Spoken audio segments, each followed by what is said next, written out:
a major ruling in the indictment of former FBI Director James Comey, as a judge said earlier today that the Justice Department undermined the integrity of a grand jury proceeding. The magistrate Judge William Fitzpatrick said the prosecution engaged in a, quote, disturbing pattern of profound investigative misstep. This from Fox News, talking about this most recent developed misconduct, saying the department needs to give the grand jury materials to the defendant. A judge ruled this on Monday, directing them to produce to defense lawyers all grand jury material. Comey's lawyers had sought the grand jury material out of concerns of irregularities that process might have tainted the case. Let's bring in right now former federal. Okay, so Trump's revenge campaign just hit a massive roadblock.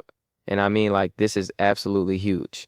This is the kind of thing that shows you exactly what's happening inside the Trump administration. Because Trump has been obsessed with going after James Comey. Trump has been obsessed with punishing Comey for investigating him. Trump has been obsessed with using the Justice Department to get revenge on his political enemies. And now a federal judge just blocked the DOJ from using key evidence in the Comey case. A federal judge just said, you can't use these emails, you can't use these documents, you can't use this evidence that's central to your entire case against Comey. This is a massive blow to Trump's entire revenge operation. But before we go any further, real quick, let's be honest, you can't really trust mainstream media anymore. That's why we built Pump Politics, to bring you real stories, real context, and no corporate spin. If you want to stay ahead of the headlines, join our free newsletter. We'll send the news straight to your inbox every day. Just click the link in the description to join. And if you just want to support what we're doing, join us, be part of the community that actually cares about the truth. All right, let's get back to the video. The first Trump administration, for the original leak, they're really trying to backdoor this case because they know the statute is run on the leak. They're trying to backdoor this case by charging him for making a false statement about the leak that the statute has already run, and they did it at the 11th hour. So that's why they're running into these problems. If they did so in a timely manner, they wouldn't be in this situation. So this case is very different from the Letitia James case, in my opinion. All right, Nima, very interesting and obviously good detail on the developments of this, the judge making this ruling today. I appreciate your time, your reporting, your understanding here on Live Now from Fox. Thanks again. Thanks, Sandy. Talk soon.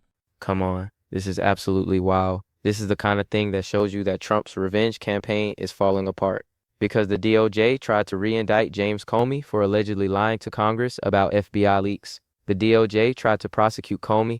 The DOJ tried to use the power of the federal government to punish Trump's political enemy, but the judge said no. The judge said the evidence you're trying to use was seized improperly. The judge said the evidence you're trying to use might have been obtained illegally. The judge said, I'm not going to let you use this evidence, so I'm blocking you from using it. This is a huge problem for Trump's entire strategy. And this is happening after the original Comey indictment was already dismissed. The original indictment was thrown out because the prosecutor who brought it, Lindsay Halligan, was appointed improperly. So the first Comey indictment is gone. It's completely gone. The charges were dismissed, the case was thrown out, and now the DOJ is trying to re-indict Comey with different prosecutors. But the judge is blocking the evidence. The judge is saying, you can't use this. The judge is saying, the evidence might be tainted. The judge is saying, I'm not going to let you use improperly seized evidence to prosecute someone. This is devastating for the DOJ's case. And that's a huge problem for the DOJ because the evidence that the judge blocked emails and documents from Daniel Richmond, who's Comey's ally, that's central to the case. That's the core of what the DOJ is trying to prove. The DOJ is trying to prove that Comey lied to Congress about his involvement in FBI leaks. The DOJ is trying to prove that Comey used Richmond to leak information. The DOJ is trying to use Richmond's emails to prove this. The DOJ is using this evidence as the foundation of their entire case against Comey. But the judge just said, you can't use those emails, you can't use that evidence. So the DOJ's case is basically destroyed. The DOJ's case is falling apart. And this is a scandal for Trump because this shows that Trump is using the Justice Department to get revenge on his political enemies. This shows that Trump is using the power of government to punish people who investigated him. This shows that Trump's DOJ is politically motivated. This shows that Trump is not respecting the rule of law. This shows that Trump is not respecting the independence of the Justice Department. This shows that Trump is corrupting the government for his own personal revenge. This is the exact kind of thing that Trump opponents have been warning about. This is the exact kind of thing that happens in authoritarian regimes. And the timing is absolutely terrible for Trump because this is happening while the Kash Patel lawsuit is going on. Patel got sued for allegedly firing FBI officials who worked on Trump investigations. So you've got Patel allegedly firing people for political reasons.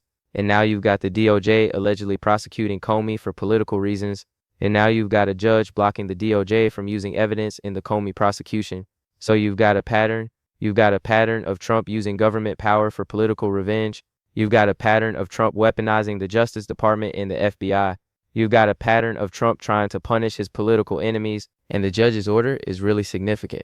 Judge Colleen Collar-Catelli ordered that the DOJ must segregate and secure the Richmond materials.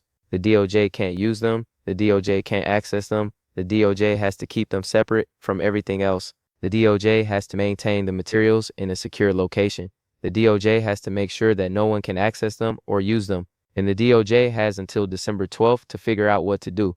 So the judge is basically putting the evidence in a locked box and telling the DOJ, you can't touch it. You can't use it. You can't look at it. And that's devastating for the DOJ's case. That's devastating for Trump's revenge campaign. And this whole thing is a mess for Trump because Trump wanted to go after Comey. Trump wanted to use the Justice Department to prosecute Comey. Trump wanted revenge on Comey for investigating him. Trump wanted to punish someone who he thinks wronged him. And now the judge is blocking it. Now the judge is saying, I don't think you can use this evidence. Now the judge is saying, I'm concerned that the evidence was seized improperly. Now the judge is saying, I'm going to protect Comey's rights, even though he's your political enemy. Now the judge is saying, I'm not going to let you weaponize the Justice Department. And that's the right decision by the judge, because the rule of law matters more than Trump's personal revenge. Constitutional protections matter more than Trump's desire to punish his enemies. The rights of the accused matter more than Trump's political vendettas. Due process matters more than Trump's anger, and the judge is protecting those principles. The judge is saying, even if Comey did something wrong, even if Comey deserves to be punished, even if Trump really wants revenge, I'm not going to let you use improperly seized evidence to prosecute him, because that would be even worse, because that would be a violation of his constitutional rights, because that would be corrupt, because that would be the weaponization of justice. So Trump's revenge campaign against Comey is falling apart. The first indictment got dismissed because the prosecutor was appointed improperly. The second indictment is blocked from using key evidence. And now Trump's DOJ is in a real bind. Trump's DOJ has to figure out how to prosecute Comey without using the evidence that's central to the case. And that might be impossible. That might mean the whole thing gets dropped. That might mean Trump doesn't get his revenge after all. That might mean the courts actually stand up to Trump and protect democracy. All right, so let's talk about what's really going on with the Comey case and why this judge's decision is so significant. Because there's a lot of legal complexity here, and there's a lot of important constitutional principles at stake. And most people don't understand why the judge blocked the evidence.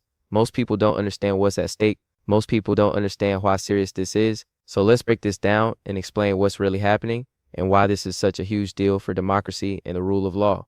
So the whole thing started with Trump wanting to go after Comey. Trump has been obsessed with Comey for years. Trump has been obsessed with Comey even before he took office the first time. Trump blamed Comey for the Clinton email investigation. Trump blamed Comey for the Russia investigation. Trump blamed Comey for everything. Trump saw Comey as a symbol of the deep state. Trump saw Comey as someone who was out to get him. Trump was convinced that Comey was his enemy. And when Trump came back to power in 2025, one of the first things Trump did was try to prosecute Comey. One of the first things Trump did was try to use the Justice Department to punish Comey. The DOJ brought charges against Comey, alleging that he lied to Congress about FBI leaks. The DOJ alleged that Comey lied about his involvement in leaking information to the media. The DOJ alleged that Comey used a man named Daniel Richmond to leak information about the FBI. The DOJ alleged that Comey engaged in unauthorized leaking. The DOJ alleged that Comey made false statements to Congress about these leaks. And the DOJ said that's a crime, that's lying to Congress, that's a felony, that's something that should be prosecuted. So the DOJ indicted Comey. The DOJ brought formal charges. The DOJ started the process of trying to prosecute Trump's political enemy. But here's the problem. Here's where things got really complicated. The prosecutor who brought the charges, Lindsey Holligan, was appointed without proper authority. Holligan was appointed in a way that violated federal law. Holligan's appointment was unlawful. Holligan didn't have the proper qualifications. Holligan didn't follow the proper procedures. Holligan was appointed in a way that violated the Appointments Clause of the Constitution. And because the appointment was unlawful, the indictment had to be dismissed. A federal judge threw out the indictment because the prosecutor who brought it wasn't legally authorized to bring it. The prosecutor didn't have the authority to indict Comey, so the entire case was thrown out. So the DOJ had to start over. The DOJ had to find a new prosecutor to bring charges against Comey. The DOJ had to figure out how to re-indict Comey with a properly appointed prosecutor. The DOJ had to go through the entire process again, And the DOJ tried to do that. The DOJ tried to bring a new indictment with a new grand jury. The DOJ tried to present evidence to a grand jury. The DOJ tried to convince a grand jury that Comey should be indicted, but the grand jury didn't return an indictment. The grand jury decided that there wasn't enough evidence. The grand jury decided that they didn't want to indict Comey. The grand jury said, no, we're not going to indict this person. So the DOJ has a problem. The DOJ wants to prosecute Comey. Trump wants Comey prosecuted, but the original indictment was dismissed, and the grand jury didn't bring new charges, so the DOJ is stuck. The DOJ doesn't have an indictment. The DOJ doesn't have charges. The DOJ doesn't have a case. The DOJ doesn't have anything, and that's a massive problem for Trump's revenge campaign. But that's not stopping the DOJ, because the DOJ is still investigating Comey. The DOJ is still trying to gather evidence. The DOJ is still trying to build a case. The DOJ is still determined to prosecute Trump's political enemy, and the DOJ has been looking at materials from Daniel Richman. Richman is a lawyer. Richman is Comey's ally. Richman allegedly received leaked information from Comey. Richman allegedly helped Comey leak information to the media, and the DOJ seized materials from Richman. The DOJ got a warrant and seized Richman's emails and documents. The DOJ took Richman's files. The DOJ took his communications. The DOJ took everything they could find. Now, Richman is saying that the warrant was improper. Richman is saying that the DOJ seized materials that were beyond the scope of the warrant. Richman is saying that the DOJ obtained his materials illegally. Richman is saying that the search was too broad. Richman is saying that the government violated his constitutional rights. And Richman filed a lawsuit claiming that the materials should be returned to him and that the DOJ shouldn't be allowed to use them. Richman is trying to suppress the evidence. Richman is trying to block the DOJ from using the materials against Comey. And Judge Kollar-Kotelly agreed with Richman. The judge said, okay, the DOJ can't use these materials. The judge said, I'm concerned that the materials were seized improperly. The judge said, I'm concerned that the DOJ went beyond what the warrant authorized. The judge said, I'm going to temporarily block the DOJ from using these materials until we can sort this out. The judge said the DOJ has to segregate these materials and keep them separate from the rest of the investigation. The judge said the DOJ can't access these materials. The judge said, I'm going to protect constitutional rights, even if that makes Trump unhappy. And that's a huge blow to the DOJ because the Richman materials, the emails and documents, those are central to the case. Those are what the DOJ is using to try to prove that Comey lied. Those are what the DOJ is using to try to prove that Comey used Richman to leak information. Those are what the DOJ is using to try to connect Comey to the unauthorized disclosure of classified information. Those are the core of the case. Those are the foundation of the entire investigation. And now the judge is blocking the DOJ from using them. The judge is saying, I don't trust how you got this evidence. The judge is saying, you may have violated constitutional rights. The judge is saying, I'm not going to let you use this evidence. So the DOJ is in a really tough position. The DOJ wanted to prosecute Comey. Trump wanted to use the Justice Department to punish Comey. Trump wanted revenge, but the judge is protecting Comey's rights. The judge is protecting Richman's rights. The judge is saying, I'm going to make sure that the government follows the law, even if the government is trying to go after Trump's political enemy. The judge is saying constitutional rights matter more than Trump's personal vendettas. The judge is saying the rule of law matters more than Trump's desire for revenge. And this is exactly the right decision. Because constitutional protections matter, the right to be protected from illegal searches and seizures matters. The Fourth Amendment protects people from unreasonable searches. And if the DOJ violated that right to get evidence, then the evidence should be blocked. Even if Comey did something wrong, even if Trump really wants revenge, even if the case falls apart, the government has to follow the law. The government has to respect constitutional rights. And the judge is enforcing that. And this whole situation is a scandal for Trump because this shows that Trump is using the Justice Department for his own personal revenge. This shows that Trump is willing to violate people's constitutional rights to punish his political enemies. This shows that Trump doesn't respect the rule of law. This shows that Trump is corrupting the Justice Department. This shows that Trump is weaponizing government. This is exactly what Trump opponents have been warning about. This is exactly the kind of behavior that happens in authoritarian countries where the leader uses government power to punish enemies. And the timing is bad for Trump because this is happening while all the other scandals are going on. This is happening while Patel is being sued for firing FBI officials. This is happening while Trump is being sued for allegedly obstructing justice. This is happening while the Supreme Court is probably going to strike down Trump's tariffs. This is happening while Trump's approval rating is in the tank. This is happening while Trump is losing independent voters. This is happening while Trump is losing suburban voters. And now Trump's revenge campaign against Comey is falling apart. Trump's DOJ is being blocked from prosecuting Trump's political enemy. And that's a huge embarrassment for Trump. That's a huge problem for Trump's presidency. And the implications are huge. Because if the DOJ can't use the Richmond materials, then the DOJ probably can't prosecute Comey. Because the Richmond materials are essential to the case. Because without the Richmond emails and documents, the DOJ doesn't have enough evidence to prove that Comey lied. Because the Richmond evidence is what ties Comey to the leaks. Because the Richmond evidence is what proves the conspiracy. So the case probably falls apart. So Trump doesn't get his revenge. So Trump's attempt to use the Justice Department to punish his political enemy fails. And that's a victory for democracy. That's a victory for the rule of law. That's a victory for constitutional protections. And that's the message that the courts are sending. The courts are saying, no, we're not going to let the government weaponize itself against political enemies. The courts are saying, no, we're not going to let the government weaponize itself against political enemies. The courts are saying, no, we're not going to let the government weaponize itself against political enemies. The courts are saying, no, we're not going to let the government weaponize itself against political enemies. The courts are saying, no, we're not going to let the government weaponize itself against political enemies. The courts are saying, no, we're not going to let the government weaponize itself against political enemies. The courts are saying, no, we're not going to let the government weaponize itself against political enemies. The courts are saying, no, we're not going to let the government weaponize itself against political enemies. The courts are saying, no, we're not going to let the government weaponize it. The courts are saying, no, we're going to protect democracy, even if that makes Trump unhappy. The courts are saying, no, we're going to protect democracy, even if that makes Trump unhappy. The courts are saying, no, we're going to protect democracy, even if that makes Trump unhappy. The courts are saying, no, we're going to protect democracy, even if that makes Trump unhappy. The courts are saying, no, we're going to protect democracy, even if that makes Trump unhappy. The courts are saying, no, we're going to protect democracy, even if that makes Trump unhappy. The courts are saying, no, we're going to protect democracy, even if that makes Trump unhappy. The courts are saying, no, we're going to protect democracy, even if that makes Trump unhappy. The courts are saying, no, we're going to protect democracy, even if that makes Trump unhappy. The courts are saying, no, we're going to protect. Okay, so let's break down what this judge's decision actually means for Trump, for the DOJ, and for the broader question of whether the government can be weaponized against political enemies. Because there are really 5 key things that matter here, and if you understand these 5 things, you understand why this is such a huge deal for American democracy. You understand why this is such an important victory for the rule of law. You understand why this matters so much. First, this is a defeat for Trump's revenge campaign. Trump wanted to prosecute Comey. Trump wanted to use the Justice Department to punish someone who investigated him. Trump wanted revenge on someone who Trump thinks wronged him. And now the judge is blocking it. The judge is saying, you can't use this evidence. The judge is saying the evidence was obtained improperly. The judge is saying, I'm going to protect constitutional rights, even if that makes Trump unhappy.